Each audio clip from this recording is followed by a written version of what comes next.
नमस्कार दोस्तों, स्वागत है मेरा YouTube चैनल में। आइए जानते हैं। माँ दुर्गा हिंदू धर्म में शक्ति और भक्ति का सर्वोच्च प्रतीक मानी जाती हैं। वे आदिशक्ति, शांति, प्रेम और साहस की देवी हैं। माँ दुर्गा को शक्ति स्वरूपिणी कहा जाता है क्योंकि वे सृष्टि की ऊर्जा का प्रतिनिधित्व करती हैं।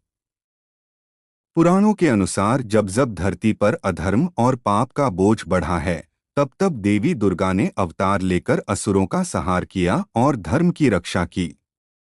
माँ दुर्गा को सिंह पर सवार और 10 भुजाओं वाली देवी के रूप में दर्शाया जाता है। उनकी प्रत्येक भुजा में अलग अलग अस्त्र शस्त्र होते हैं, जो यह संदेश देते हैं कि वे अपने भक्तों की रक्षा के लिए हर शक्ति का प्रयोग कर सकती हैं।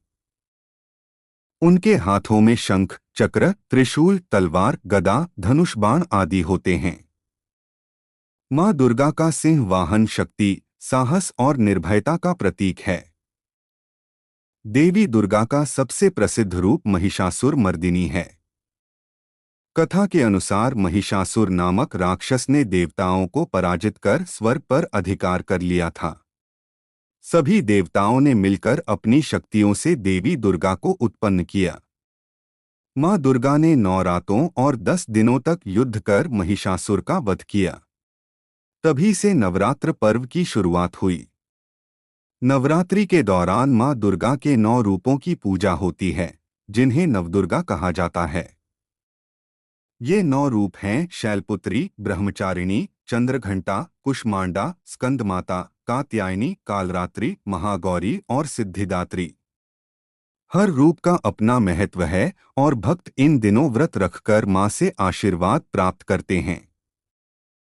माँ दुर्गा केवल शक्ति का ही प्रतीक नहीं, बल्कि करुणा और मातृत्व की मूर्ति भी हैं। वे अपने भक्तों के दुख दूर करती हैं और जीवन में सुख, शांति और समृद्धि का वरदान देती हैं। कहा जाता है कि जो सच्चे मन से माँ दुर्गा की पूजा करता है, उसकी सभी मनोकामनाएं पूर्ण होती हैं। माँ दुर्गा की आराधना से मनुष्य में साहस, धैर्य और आत्मविश्वास का विकास होता है। वे हमें यह शिक्षा देती हैं कि अन्याय और अधर्म के विरुद्ध संघर्ष करना ही सच्चा धर्म है। इसीलिए दुर्गा पूजा और नवरात्रि न केवल धार्मिक पर्व हैं, बल्कि यह हमें जीवन में सत्य और न्याय के मार्ग पर चलने की प्रेरणा भी देते हैं। संक्षेप में, माँ दुर्गा मानवता के लिए शक्ति, प्रेम और संरक्षण की अद्वितीय प्रतीक हैं।